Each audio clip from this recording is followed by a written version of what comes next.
Okay, thank you everyone for attending Revolution Asset Management's Q4 2020 Australian and New Zealand Private Debt Update and Outlook. We are joined, my name is Andrew King, I'm the Distribution Partner of Revolution Asset Management and Head of Distribution at Channel Capital. We're joined by the three founders of Revolution Asset Management, the CIO, Bob Sahota, Dr. Simon Petris and David Saija, who are both senior portfolio managers. Today we'll be covering off on a few items in the agenda. If we just flick forward, we'll cover the quick page that we have to get through before we get to the agenda. Today we're going to be covering key themes in the Australian New Zealand private debt market from Revolution's perspective. Why private debt today in the context of pre-post-COVID and what the market looks like in the terms of portfolio construction.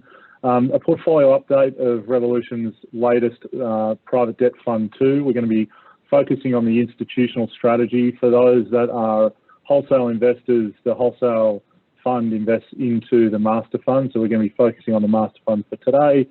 We're also going to be going through some specific case studies in the subsectors that Revolution focus on, and then the outlook for the asset class and what investors should be looking for from Bob, David and Simon. I'll just flick forward one page to do a quick business snapshot of Revolution Asset Management. So thankfully and pleasingly for all, Revolution have over $1 billion of committed capital, with 740 million of that deployed, with a healthy pipeline that should take them to be fully deployed by year end for Fund 2. As you can see on the left-hand side, we've got Fund 1, which was a 7-year closed-ended strategy. That's current yield to maturity of 5.38% with 31 investments and average BB credit rating. You all would have known a large offshore co-investor of 300 mil.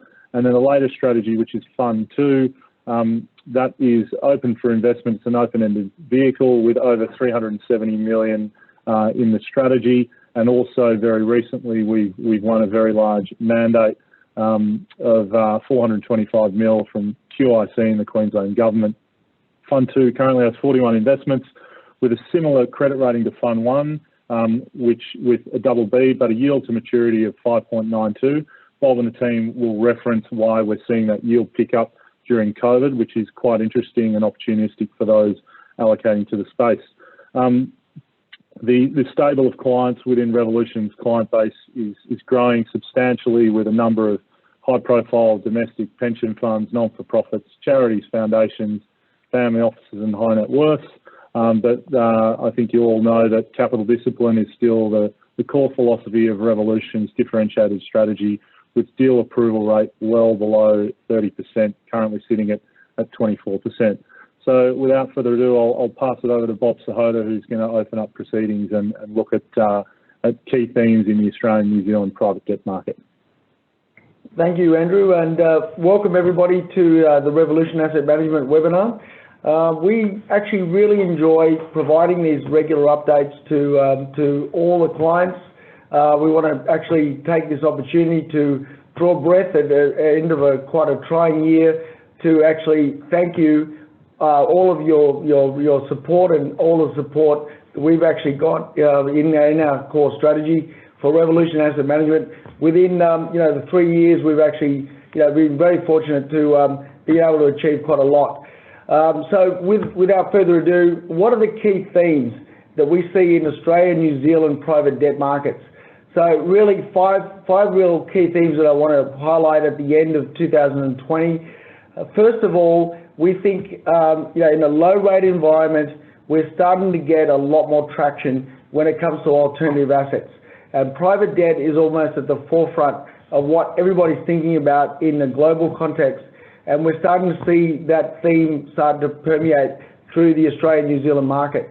So in a low rate environment, how do people actually get income in a core capital preservation type of strategy in this market? And private debt really is that core fundamental allocation that's starting to become quite an important part of asset allocation. Importantly, it provides stable income, non-correlated income, and really the old fixed income allocation is starting to look at, you know, what else can you do with your income, and private debt is really starting to fit that criteria. But we do actually want to caution the fact that it's not an easy asset class for everybody. So really you need capital preservation as the core. There's insolvency moratoriums at the moment in Australia, in particular until the end of this year, that might get extended. What we mean by that is that really bankruptcy laws have been almost put on pause until people, you know, businesses are able to come out of this hiatus caused by the COVID-19 pandemic. Next year we see a wave of bankruptcies and defaults potentially coming into the market. So manager selection and really understanding how, you know, debt investments work, and really understanding how you know, capital preservation is the core of what we do is really the key. So manager selection is what we would espouse when it comes to private debt markets. The next one is we actually avoided all the cyclical kind of industries and sectors and industries that are usually at the forefront of any wave of cyclical industries. So what we had ended up doing was constructing portfolios in our fund number 1 and fund number 2 with investments that have been able to withstand the COVID-19 pandemic. And really, how do we say that? And a lot of people are saying that. How do we actually back up what we're saying? Every month, our fund number 2 is separately opined by an independent firm called Leadenhall, who look at every one of our investments to make sure they're all performing and they're not impaired or distressed assets.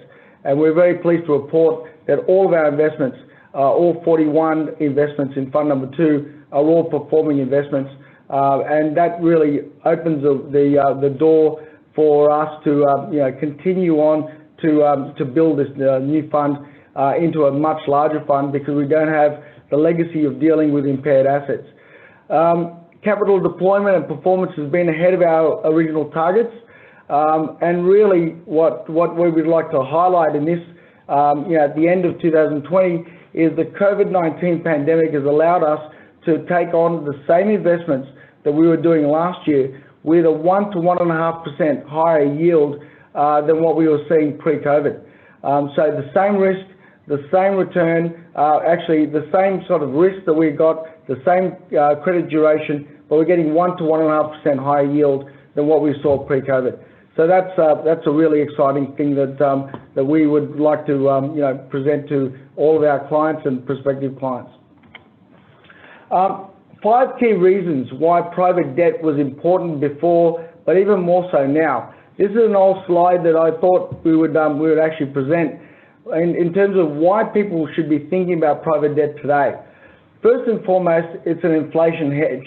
So what do we mean by that? It's a floating rate asset class. So if we ever see rates eventually come up, we will participate in any rate rises going forward. But we're going to go on to the next slide, which talks about how we actually immunize a portfolio for any rate decreases or a low rate environment that might proceed for a long period of time, which I'll cover in the next slide. The next one is structural protection. What do I mean by that? Everything we do is all secured. And a lot of times we've got structural security, we're senior secured, or we are secured against real assets. That is such a good fundamental place to be, especially when it comes to a downturn or a recession that we're currently finding. This is an asset class that is actually lowly correlated to the normal markets. And really the more fundamental markets that we see, be it equity, be it liquid fixed income, this is an uncorrelated asset class that actually is quite a good diversifier in terms of asset allocation. Income. Income is becoming more and more important, and something that people used to almost buy blue chip shares to you know, provide for a regular income until, you know, those sort of dividends start getting cut. This is an asset class that actually provides you regular income. And lastly, diversification. We can actually say in Australia and New Zealand, it's pretty difficult to be diversified outside of banking and finance and mining kind of exposures. This asset class in private debt in Australia and New Zealand provides you with a diversification away from those core asset classes, and again, provides you with a good asset allocation in a asset allocation sense. So these 5 tenements is the reason why private debt is really important today and going forward. Base rate floors. So let me explain. This is a really key tenement that we see in our asset class that not many people appreciate. So our asset class is always priced off a floating rate basis. So every month and every quarter, all of our investments are actually priced off a floating rate. But what we've been able to do in our fund number 2, and 91% of our investments are actually got a base rate of 0. So if we end up getting negative rates, or in some cases, even low rates for a long time, 91% of our investments in Fund 2 have got a 0% floor in terms of our floating rate, and in some cases, 0.5% floor and 1% floor. So that is an amazing way that we can actually immunize for low rates. So yield. So what that means is, over time, the yield on fund number 2 stays stable if rates stay low, and if it goes negative, actually this asset class will continue to perform in terms of the way that we've been able to demonstrate our performance going forward. We've been at the forefront of actually providing the negotiation of these base rate floors in this asset class, and that's demonstrated by the fact that 91% of our fund number 2 have got these base rate floors. A quick reminder about the asset classes that we operate in. So we've got this strategy that's been tested now through the GFC. So and really going forward, it's been through COVID as well. We take a relative value stance in 3 different sectors. So real estate funding, this is a real estate but not construction or development. So we're looking for stabilized assets with good quality cash flows, where the banks were previously lending, that are now starting to retrench out of that asset class. In 2021, we see real estate being quite a key focus of what we're doing going forward. So right now we haven't done many deals. We've actually done one, and we're about to do our second deal. But 2021 looks like a very interesting time for real estate lending. But importantly, we're not at the taking on development risk or construction risk. Leveraged buyout lending. This is private equity, top end of town, really large private equity sponsors. We're providing the senior secured lending to all of those acquisitions in really stabilized kind of businesses that are recession proof. And that's been a wonderful area of investment, as long as you can avoid the cyclical type of sectors and industries. Asset-backed securities. We're in the private side of that asset-backed securities. We don't go out and do home loans, auto loans, credit cards, personal loans.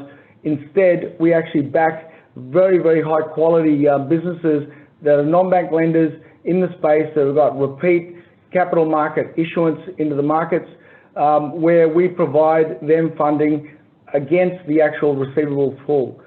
We've done 12 private warehouse transactions in asset-backed securities, and we've rapidly become number 3 in the market in this form of lending. And we see a wonderful opportunity in Australia and New Zealand to continue on and be a very influential participant in that market. Let's have a quick snapshot into Fund 2. So end of October, we haven't done any real estate deals because we've been very selective, but it's been a very active time where asset-backed securities and leveraged buyout lending has been very, very interesting for us, and provide us with really good examples of ways that we can actually deploy our capital into recession-proof industries. New Zealand. So I know a number of you that are on this webinar are from New Zealand. Welcome to the webinar. We see New Zealand as being a key market for us, and it's a key differentiating factor. 31% of our new fund is actually deployed into New Zealand. We see it as being a wonderful jurisdiction. Same Aussie banks that operate there are starting to lose market share to non-bank lenders, particularly in asset-backed securities. In many ways, New Zealand has been at the forefront of the globe in terms of dealing with the pandemic. As that market opens up, we see a strong housing market and a really good, strong macroeconomic backdrop for us to actually operate in that jurisdiction, with even less competition on non-bank lending in terms of what we do in private markets. So we see New Zealand as being a key plank of what we're doing. Average credit rating of BB, that's exactly what we set out to achieve, and that's what we're delivering. A quick snapshot on performance on Fund 2. We're coming up to the 1 year anniversary of this fund. We can tell you that we set out to achieve a 400 to 500 over kind of a target rate. We're performing well ahead of that with a yield to maturity of 5.92. We've always said about 25 to 50 investments. We've got 41 current investments, and that's going to grow into probably about 50. We talked about BBSW floors of 91%, and credit duration is only 2.3 years. So we're not lending for very long periods of time. It's quite a short duration product, but we're probably most proud of the fact that we're still turning down more than 70% of deals that we're seeing. So we're extremely selective. We only do the deals with high commitment that we know that can withstand any downturn or any recession or any of our downside scenarios that we actually look at where we make these investments. We've got $370 million into Fund 2, and as we look forward into year end, we'll have pretty much all of that deployed by the end of the year. So it's been, in terms of performance and capital deployment, ahead of all of our original targets, and we're very pleased to say that we're really looking forward to 2021 in terms of what opportunities present for us and our clients in terms of Australian New Zealand private debt. I might hand over to David Saija. I think credit is quite a dry subject until you bring it to life with real case studies. So what we want to do is have David present an LBO deal and then Simon do an ABS deal to really give you guys a bit of an insight into the way that we look at credit and the kinds of deals we're doing. So over to you, David. Thank you, Bob. So this is a case study on a leveraged buyout loan. This is quite a recent transaction, and for a company which is a market leader in the provision of specialised and mission-critical software, predominantly to the healthcare, corporate and government segments of the market. Now this deal had quite a number of attributes which we really liked, as detailed on this page, and it starts with the benefit of long-term and embedded customer relationships. So these companies had relationships for a long period of time. Some of these go back multiple decades, which has allowed them to become very much embedded in their own workflows, which has driven in turn a very high retention rate, around 98% across its customer base and its core business units. Its customer base is also quite diversified across a number of government, healthcare, education and very large corporate clients, which adds to diversity in cash flows and also in terms of their actual operating diversity. Now, this company's also got very high switching barriers. This is something that is very important and something that we focus on a lot when we look at transactions. In this case, switching barriers make it very difficult and expensive for customers to switch providers. In the case of this company, they're very much embedded into the workflows and operations of their clients, where they integrate various pieces of software and also various pieces of hardware made by different suppliers. So quite a key bit of software which they provide makes it very hard to move away, and it's also quite expensive. It takes a long period of time to switch away when you've got an embedded software system such as what this company provides, and it can cost multiples, tens of millions of dollars in switching costs, as well as take several years, from kind of 3 to 7 years, in order to make that switch. So we like this transaction a lot, which resulted in the Revolution Private Debt Fund number 2 and our separately managed account committing to a total of $57 million in primary syndication for this transaction. So looking at a few bits of information on this deal, the total syndication size was almost $270 million, which was split between first lien and second lien tranches. We are participating in the first lien senior secured tranche. The transaction was internally rated by Revolution B1 or B+ stable, which is attributable to its small scale and leveraged capital structure, but offset by its strong market positions and diversified product offering and client base as well. Net leverage was 4.5 times debt to EBITDA on a senior secured basis, which when you compare it to the acquisition multiple of circa 13.5 times, provides quite a large equity cushion for us going forward. This transaction's got a current yield of 6.2%, which includes a 2% upfront fee, which goes to benefit of all the investors, and also a 50 basis point interest rate floor, which is what Bob was speaking about earlier. And this was a 5-year transaction. So a lot of factors which we really like came together, and it was a great deal, and we look forward to being involved in this one. I'll now pass on to Simon, who's going to talk through a private ABS warehouse transaction. Thanks, Dave. So what is a warehouse? Well, the simplest definition of a warehouse is really a secured revolving line of credit that enables a non-bank originator or smaller bank or credit union to build up a pool of receivables, either mortgages, auto loans, or consumer loans, and build those up one at a time until the pool gets large enough such that the warehouse can be termed out and funded into the public markets. As Bob mentioned before, we've done 12 of these private warehouse transactions across Fund 1 and Fund 2, and it represents approximately 2/3 of our total ABS exposure. So you might be asking, why haven't you heard more about private ABS warehouses? And the reason really is because historically it's really been the domain of the institutional parts of the big four banks.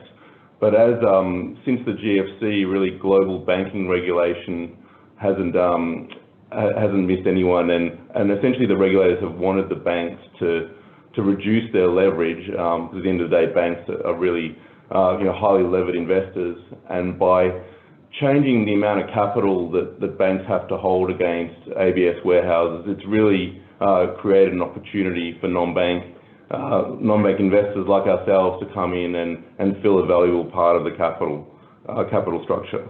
So what we've got on the table on the left is prior to January 2018, the banks used to really generate extremely high returns on equity for funding the different investment grade tranches in private ABS warehouses. But since January 2018, the regulators insisted that they hold a lot more capital, much to the bank's disappointment, because it's been an extremely strong source of risk-adjusted returns, and the credit performance has been outstanding. But what that does is really it ensures that the banks are really stuck only lending at the AAA, senior part of the capital structure, which is typically between 70 to 90% of the capital structure, and it really opens up the opportunity for investors like ourselves to provide these BBB, single A, and AA tranches in a private ABS warehouse. So what we have on the right is some key information about a current auto loan private ABS warehouse, which is we're currently in legal documentation at the moment. So a Big Four bank provides a AAA senior part of the capital structure, and then we come in and provide this middle piece of the capital structure, which initially is $23 million fully drawn, but we expect this to grow over time as the originator writes more auto loans. For this mezzanine piece of capital structure, we're able to generate a blended credit margin of 1 month BBSW plus 495 basis points. So it's almost 5% margin on a blend. And as Bob talked about before, this is an example of a deal where we were able to negotiate a BBSW floor at 0 to protect against negative rates. Including the upfront fees, we're able to generate a total yield of 5.20% for this investment, and then I've internally credit rated this piece using the same rating agency methodology, rating levels from AA to BBB.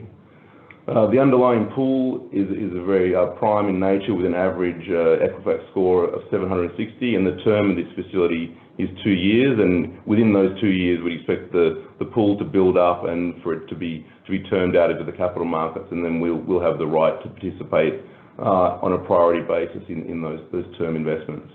And to make sure the originator's aligned, they put in the first loss unrated equity piece, which is 5%. So they've got significant skin in the game And then if you add the excess spread of the pool as an extra layer of protection, we do significant modelling to ensure that our mezzanine piece can withstand extremely severe downside credit scenarios. So I just want to reiterate to people on the webinar, we're often asked, are we lending to situations where the banks, for whatever reason, don't want to lend? Are we doing more risky deals than what the banks would otherwise do? You can see on the left-hand side, this was the bread and butter of what banks used to do prior to 2018 and the capital rule changes. You can see very clearly the AA, single A and triple B, and the regulators have basically said, we want the banks who are levered institutions, as Simon said, to get out of this market because they would like to see non-bank lenders come in and take that position. It's not because it's unbankable or much higher risk return than what the banks used to do traditionally. It just is a much better risk-adjusted return for non-bank lenders like us, unregulated lenders who don't have the same capital impulse to be able to provide this sort of lending in the mezzanine tranches below the senior AAA, but above the first loss equity piece, in getting a blended return of 5.2% in what we feel is an extremely high risk-adjusted return. And not many people can actually do this type of lending because of the fact that we've got the structure, we've got the skills and experience, we've got the fund to be able to fund this all the way along in terms of being able to fund it as the warehouse grows. But really importantly, we actually get first dibs on any of the notes that are coming out in the capital markets, coming out of our warehouse funding as a preemptive right to build a forward pipeline in transactions for our own investors and our own funds. So for this reason, we see asset-backed securities in both Australia and particularly in New Zealand being extremely attractive. So with that, just a market outlook and where do we see things going in 2021? Our rate of deployment is well ahead of our original targets, and as we build our momentum through our business, we see the pipeline of opportunities remaining extremely robust. So we see the opportunities abounding in terms of the sweet spot of what we've been able to achieve in 2020, but more so in 2021. Market volatility, banks' level of appetite is only going one way. It's going down in terms of the areas that we're investing in, and really allows us to a very strong pipeline. There's $13 billion of dry powder in private equity that is all looking for a home. And as a rough rule of thumb, every dollar of private equity that needs to be deployed has to be met by a dollar of debt. And so there's not many players in the Australian context that are of a certain scale and size to be able to meet that sort of demand, and we see ourselves meeting that quite handsomely. Non-bank lenders, particularly in asset-backed securities and particularly in New Zealand, are taking market share away from banks as these capital impulses are starting to really bite. We see ourselves being quite a key participant in those non-bank originators, helping them fund key parts of their business going forward, and importantly, being a diversifier away from the incumbents and the two larger players in the market in ABS. We see ourselves seeing wonderful opportunities. We really welcome any questions that you have now to be able to address those, and thank you for your support, and we look forward to serving you well and taking the opportunity to look after the important deal of looking after client money very seriously. So Andrew, you want to take the floor and address any questions? You're on mute. Yeah. Sorry, thanks Bob, thanks Simon, and thanks David. So for any attendees, there's a Q&A box in your portal that you can plug through any questions that you'd like to ask the team, and we'll endeavour to get all these answered. We've got about 25 minutes left, so we've got plenty of time for Q&A. One of the first questions, and I think you may have covered this, Bob, but perhaps you can rehash a little bit. where do you expect the most stress to come from in the first half 2021? What sectors or capital structures? And again, there's a second leg to this question, but perhaps that's a good place to start, Bob. Yep, so good question. I mean, we're really vigilant about, what's going on in terms of the macroeconomic context. So JobKeeper and JobSeeker and the amount of stimulus that's been applied by the government has been a real welcome saviour through this period. But all good things must come to an end. And in March next year, a lot of those support mechanisms are going to be coming out of the market. And at the same time, we've got, as I mentioned, insolvency laws that have been almost put on a temporary hiatus will be coming back to into the market. What do we see there? More cyclical industries, some businesses that were struggling before the pandemic, some sectors that are more cyclical. In terms of property development, that looks like an area that could come under a lot of strain. Areas that we actively avoided because we actually don't think that they warranted the sort of risk return that we were seeing, might actually end up being in the crosshairs of more macroeconomic pressure.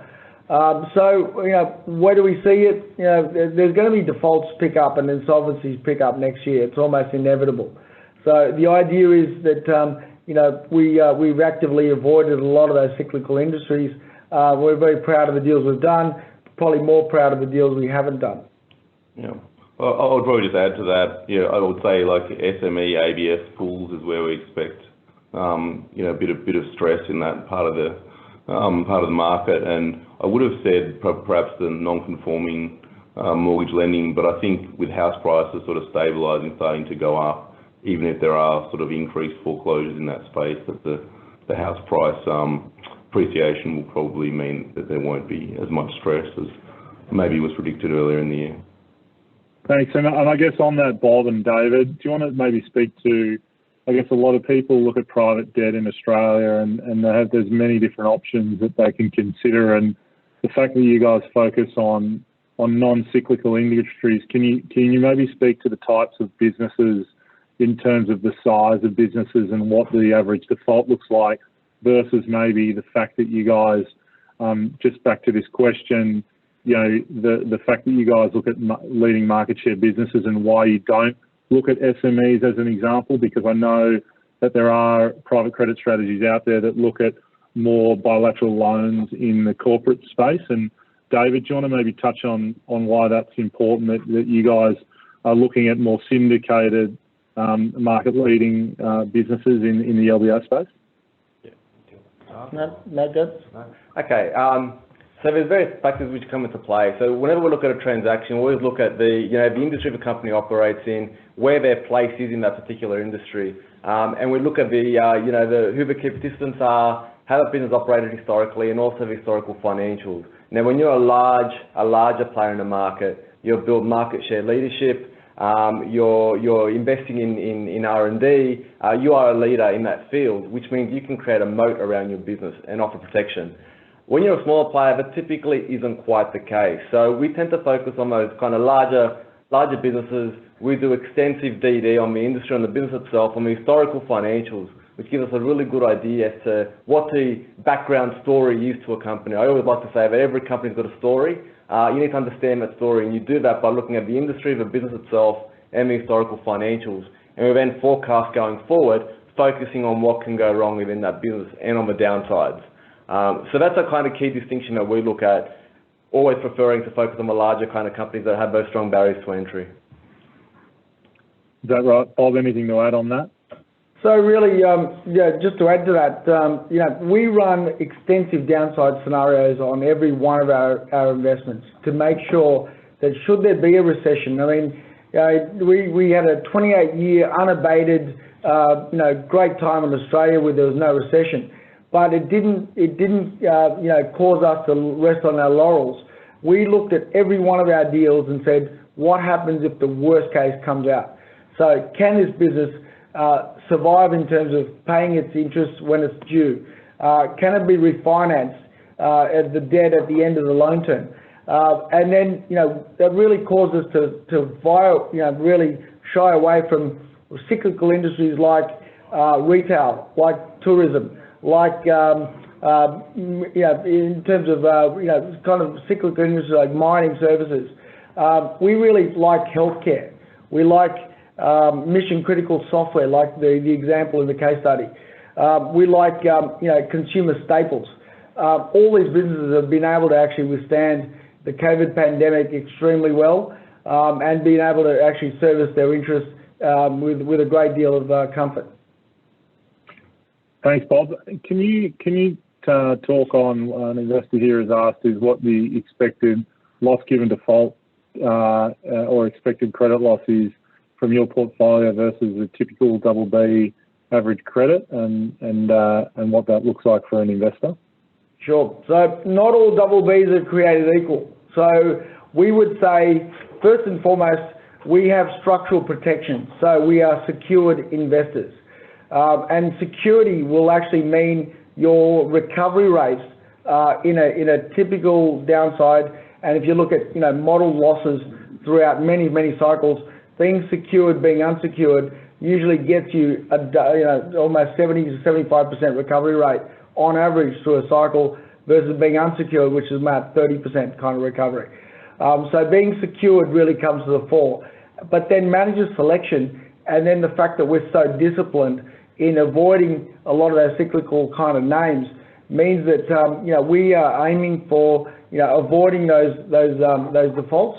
But if we end up in a position where we do have something that comes out of the blue, we are at the very top of the capital structure in leveraged buyout lending, and in ABS we're attached to the assets and the receivables in those pools. Yeah, and we're probably more at an investment grade level on average in the ABS capital structures as well. Yeah. So on average, through a cycle, and it's been tested through COVID, and this strategy that we're running at Revolution has been tested through the global financial crisis as well, has been proven to be quite resilient in terms of avoiding defaults, and then maximising our recovery rates and getting our money back should there be a default. Thanks. I've got another question. Can you just explain, I guess there's a lot of investors that are comfortable with ABS, and a lot of people do public ABS investments and like the opportunities in public ABS. Can you just differentiate how you guys are looking at more private warehouses and what the difference is? Yeah, so essentially every public ABS had to come out of a private ABS warehouse, but then there are also a lot of private ABS warehouses that potentially are never termed out. So it's a much bigger market. It's more opaque. There are less players. The banks are obviously in almost every transaction as a senior funder, and there's a smaller subset of lenders playing in the mezzanine space in ABS warehouses. So it's probably it's less efficient, and we feel like the risk-adjusted returns are slightly better than the public market. Really, you need the skills and the experience and the mandate and the fund structure to be able to do ABS warehouses, because they're not always fully drawn. Sometimes you have to sort of do regular draws and build up the pool over time, and then there's also a lot more lead up time, often several months, up to sort of 3 to 4 months sometimes to negotiate all the commercial terms and then do all of the legal documentation, because you're really talking about a dynamic pool of receivables as opposed to most term deals are a static pool of receivables. So I would add that the term market in ABS has many participants. It's on the Bloomberg screen with a QSIP, an ISIN, and a credit rating by one of the leading credit rating agencies. It's not so in a private warehouse. These are trilaterally negotiated documents, as Simon said, with a bank providing the AAA, as we showed in the capital structures, the non-bank lenders providing the equity, the first loss piece for alignment. Guys like us are coming in for that mezzanine tranche.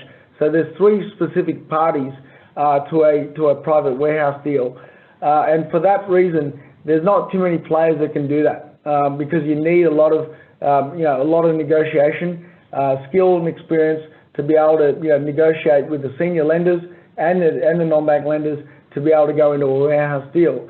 And for that reason, there's not many players, but then you get handsomely rewarded in terms of the kind of returns that we're getting in these dozen warehouses and ABS across Australia and New Zealand. You're on mute, yep. Andrew. So another one, sorry guys, another one with regards to real estate. So you've obviously avoided construction and development, which has been an absolute blessing for you guys, given the dislocations that we saw early in COVID. Do you want to explain and rehash and maybe highlight what sort of things you're looking for now coming out of COVID or through this dislocation in the real estate sector? I know you've mentioned you have one in the pipeline, assuming it's both Australia and New Zealand, and maybe walk us back to the GFC when you had a similar, where you were running exactly the same strategy and came out the back of that where you had quite a few successful real estate transactions. So I guess reminding everyone of the philosophy within real estate and why it's a relative value game, and then what exactly you're looking for, and in essence highlight the way that Revolution wait for the market to come to them. Sure. So real estate debt for our type of strategy is really feast or famine. We really look for very stabilised properties with good quality tenants, with good quality cash flow, that we actually bank the cash flow rather than simply the value of the property being the only way up.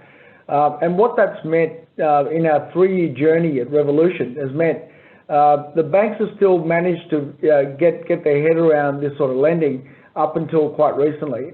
And when the banks want to do a particular deal, they compete extremely heavily with each other and provide a very, very cheap source of funding, sometimes below 2% kind of yields. What we've found at the moment, though, is there's been a lesser bank appetite to be able to provide what they used to, which is 60 to 65% LVR to good stabilised property. Be that commercial office to good quality tenants, be that non-discretionary retail, grocery-backed neighbourhood retail shopping centres, or industrial properties where we're looking for good quality corporate tenancies, where we're still prepared to lend 65% for the right sort of transaction. But instead of doing that at 200 over, the next port of call, because you've got other property lenders that are much higher risk return than us, it really starts coming into our sweet spot, which is 400 to 500 over for really good quality, otherwise bankable deals, apart from the sort of capital regulations. So we see 2021 as being a very interesting opportunity for us in real estate lending, and not dissimilar to 2008 and 9, where there was a real exposure problem for the banks who were heavily exposed to property, heavily exposed to individual names in terms of concentration limits, where I saw some of the best deals in my career, 2008 and 9 in real estate lending. You just got to be very patient and wait for the market to come to you, and we hopefully will see that in 2021 with really good quality real estate lending at our sort of yields that we're targeting for our investors. You're on mute, mate. Yeah, has the debt market changed substantially since the change in responsible lending legislation, in your opinion, Bob? And Simon's probably an important one for you too. Yeah. Look, I think it's probably a little bit more hype than reality. Like, it's not like, with the proposal to wind back the laws, that originators are going to go nuts and start, writing, really risky loans. That's not the case. There's still, APRA still has, some oversight for responsible lending as well. And, I think really what it does is it maybe removes some of the ambiguity for the banks, who are probably letting, some loans go to sort of non-bank lenders. So potentially in the prime mortgage market, you could see the banks sort of take back a little bit market share, but it's not really the huge game changer in the ABS market that it's perhaps been hyped to be. But I might add, importantly, when we do due diligence on all of the ABS issuers, the ones that are caught by consumer responsible lending laws, we go to great lengths to make sure that they're adhering to those laws. So all of our investments in ABS start from us doing due diligence at the non-bank originated offices, where we almost go line by line, deal by deal on a sample, and make sure that we re-underwrite, a sample of loans and make sure that they're actually making sure that the loan can be serviced. There's an adequate level of buffer, income is verified, all their expenses are accounted for, and they can meet those repayments in a responsible way, which is the point of the law. And so all of our ABS transactions that are caught by responsible lending, we've got a great file of due diligence on each one of those to make sure they are absolutely adhering to the letter of the law. So not a real issue for us, but it could be for some of the others that are flaunting some of the rules, but they're the ones that we actually actively avoid. Thanks very much, team. Look, just to give everyone a little bit of a before if there's any further questions. So for what it's worth in the institutional market at the moment, for investors on the call, we are seeing a growing number of investors looking at Australian private credit as a core part of their portfolio in a similar light that they are seeing US and European leverage loans and direct lending, and that is becoming what has been historically a core tenet of portfolios offshore. It's certainly happening onshore now as well, with rates where they are. Second of all, I think people are learning and becoming more aware of what we refer to as the illiquidity premium. And so in order to get the credit or yield pickup in fixed income, one does have to ultimately give some liquidity away to get that liquidity premium, especially in the private markets when it comes to lending. And so what we're seeing now is somewhat of a barbell approach to fixed income amongst institutional investors, where they're in the liquid part of their portfolio, they're basically looking for pure liquidity, where they can get deep liquidity on a daily basis. And then when they're looking for income, they are looking to more secured credit and steering clear of that more liquid credit that obviously came unstuck in Q1 this year. Bob, is there anything you want to touch on to finish things up for today's webinar? Look, I would reiterate what you're saying. So in the middle, you got investment grade corporate bonds, which for most people, they see that as being a proxy for the government bond allocation because they see that as being liquid. I would caution to say, well, at the times where you probably want to get your liquidity, that market has proven to be quite illiquid.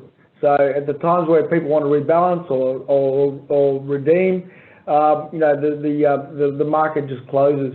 And so what we have in our product is, what you see on the tin is what you get. It's a inherently illiquid asset class because you can't trade the underlying securities, but you have a legal final maturity date on every one of our investments. So in a 2.3 or 2.4 year average life, they're all liquid. So unlike a private equity transaction or a private equity fund or a real estate equity fund, where it relies on a manager to actually determine when the best time to exit is, every one of our investments from day one has a legal final maturity date. And so inherently it's a liquid asset class, but you need to take a more of a patient longer term view, medium to longer term view in this allocation to be able to generate the kind of returns we're getting for our clients, which is sort of gross of fees, nearly 6%. Fantastic. Thanks very much, Bob, David, and Simon Petris. If there's any further questions from any investors or any follow-ups, please get in touch with Channel Capital, your relevant contacts in Sydney or Melbourne, or perhaps those that want to deal directly with Revolution. Feel free to get in touch, and we look forward to giving you all an update Q1 next year. Thank you all for attending. Thank you. Thank you.